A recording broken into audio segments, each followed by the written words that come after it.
Ner mala ken yam kana dialan content barwani lingwa seme kan online TV channel biya kamal. Are ler kam bukon linga ler mu goliang kim goro den rander te ke shop loitin. Akan kono nyam bane ngajenu an wala shang wal baro ko pay bakel ron kina dangraw wi jandang raw di dich. Are ler kam bana linga jena breaking news ka kwar mishro da bar ka kum Kiir mayardit. Ramalet la South Sudan politician local la Ramalet ka Pan Africa Parliament kare wika Addis Ababa je decision medini jena long je jalat ko be jere kuma Kiir mayardit ka brodo chak party dodien mlat kono me she wude me charodo moj ka party de dodien mugor kono bana linkel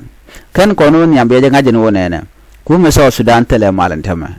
Dr. Yang Machar kene Kiir mayardit ngode tele kamal and Dr. Yang Machar ngode lo yena kwane tumwan kwala nak ka shoda en wo e jaramadan en man talk to dial kana me charge gano shijen but drop kane je Kiir mayardit ko Kiir bajan ka power bajan re kumeka ana me kelma gor kono de kono dilngat loin Dr. Yang Machar yet tyak but tega tongwan te chuina long array regnetin kon ten latke Kiir mayardit naga Nuer cheneten kon la jingwon chega moch ka luang ko de kan luang dia na dan de kan luang ka len ko de ka mal nung she gorno de kan lalet so ko kuje mo ci wudo ku kon rag kuide ma honorable Dey Tut wang che jien re kuma ka Kiir mayardit ka charodo le party do dien ke bondo dien am bona mo shale South Sudan People Liberation Movement mishal ke SSPLM ban rag kuide ka jan lerame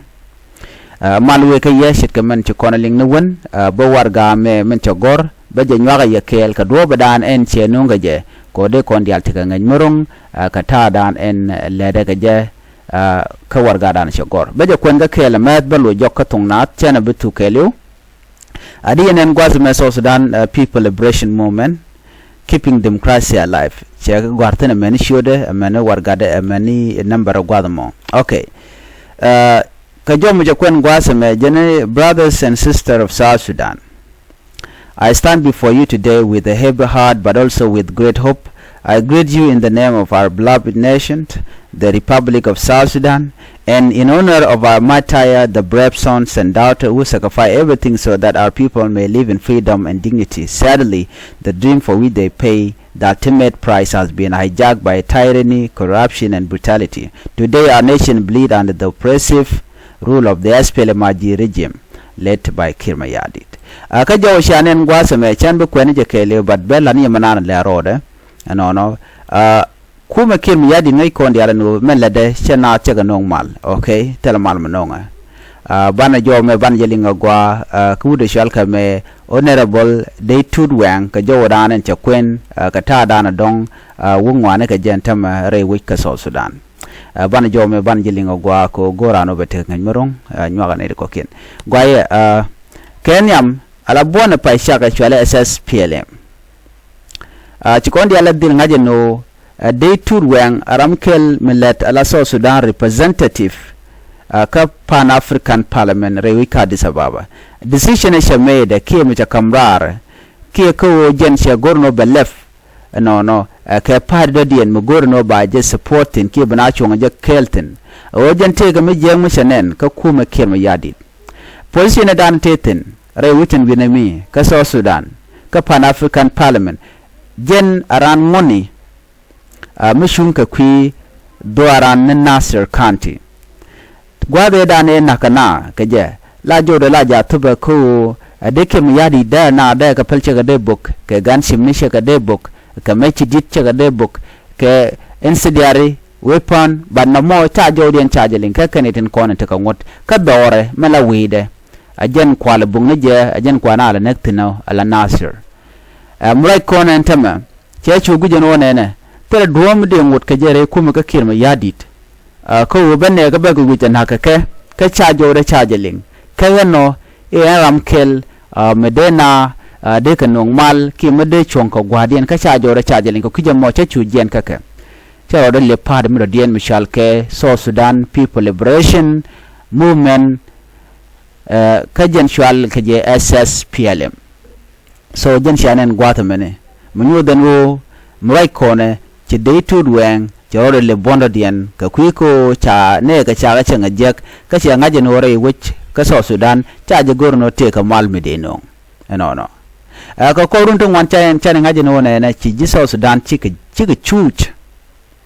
ka kore ka dang ne dore kamiken anyo ngai kono no economic jek alo tele mi cham ka char dial cha ka yar no ka ci Kiir mayardit de kule la kuar chere dial cha ka ga lo she gorno te ka mal mulat ke no tele mal mu gor kene ashen me dana ci doctor yang ma cha ci kan mal ci kan gorno en wode kana tan kene Kiir ci Kiir ci ngodba loga jamala mo yareja ko na la jaga ja chuch waljen poinde tele mi chuje kan she mane so ma chalat gwad menen en honorable Dey Tut wang jaraje me che jala da jojen wo en Labour Party ne me mishal ke SSPLM no o barach ka queenat then I created this to speak for those people, to fight for their right and to bring change. Then it in konon chuch tin chala de jega kume jana laba na mago kuidun Labour Party SSPLM ka kuidun ko ba jawdun ba jaling yene dialan kontin tar ka chondien yene dial kontin gor ko ba sianga jega me ba jegera jen jawran chalat jana nena ngada jen wona ene metu kwar mi jiditetin dare shen de jeg dialati tin choy kana dare ka jaga jagwa. Honorable Dey Tut believe that the time has come for new leadership, not just new faces, but new vision, a new kind of politics, one that focuses on the people, not on power, personal gain. Agenda SSPLM, agenda she shone again. South Sudan People Liberation Movement, agenda name she shone again. But a rich key message, me go kano baling and ideal content rewika South Sudan, and go mal chebuban bang. Kon gor kon mal gor kon tok gor kon mat ti dialati ke gor kon ka ko bi South Sudan bala magwa do no ci kuma mentere wi ke juba ci gor no te ka mal manonga no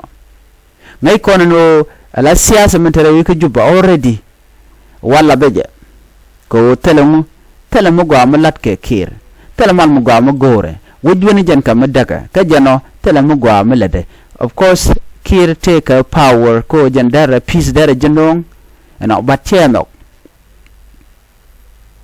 amon ba ko la neti konte ke jubentama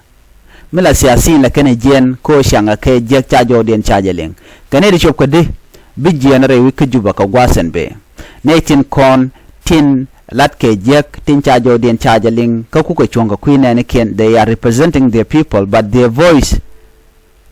chaja nokono lenkaja chenkiran che woroje chaja gor aka jomo chalat gwase me no so to my brothers and sisters across South Sudan and beyond, let us stay informed, let us listen carefully and think deeply. Our country need wise voice, strong leaders and united people. Jana doran gornit bombom gora nei tede chonka kakel ajani shanki chunka kume SSPLM South Sudan People Liberation Movement pa shagane ajana telarek achanki jin mamba bo ajana ger tuoga gwada dana chin na jodien kamnial murwaji ajan gwada be ger bukula tuoga je kamichi rach tele ger medeben. Honorable Dey Tut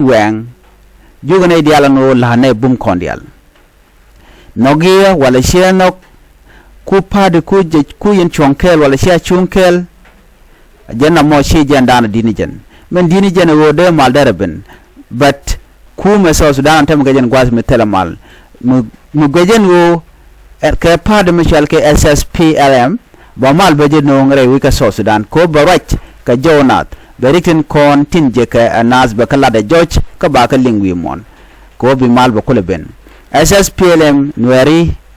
kin en ram nok ki ram ling tung na to bi ngaje no chaka je ko cha chojmi di cha je nere kum ka Kiir mayardit mi chicken jodan lat ke ne content re wi ka South Sudan chicken ling chicken kwari kan ling wurishal ke deyene generam kel muran ngone mi chile de long bundo cha jodien cha je ling ne ka gwade dane cha no to ko ne ka je tele milyanga kaka chenkira no raje cha jode ling sometime kon gujeno ken kane di jetiai kane jetede but tandien tel ne ka shap dunyo te ka shap mo gwa mi sha ko le jek jimmi shi ngaje no ramme nagane ku kace joro ling woiro do chet kama shala da deyene ci kon di nen manana chalat okay gorjeno bana mandana shala da honorable Dey Tut wang bu kon di lat ba ano mi shi ngaje no Kiir ce joro ling ce joro ce jeling lo jaga jigmu telot ke jino tika power kane ko ma woiro do jo we shak par do diana mo we ter kor de banone so jen jowadan en chala ne me ka kuyut kana me malat kono mene ngana jen wo shongdan kel jen robran be mal ben gaje ka jen ta dana bana chuj bana wo ke je kane kon ana biya ta mal ban nyoje da den bye bye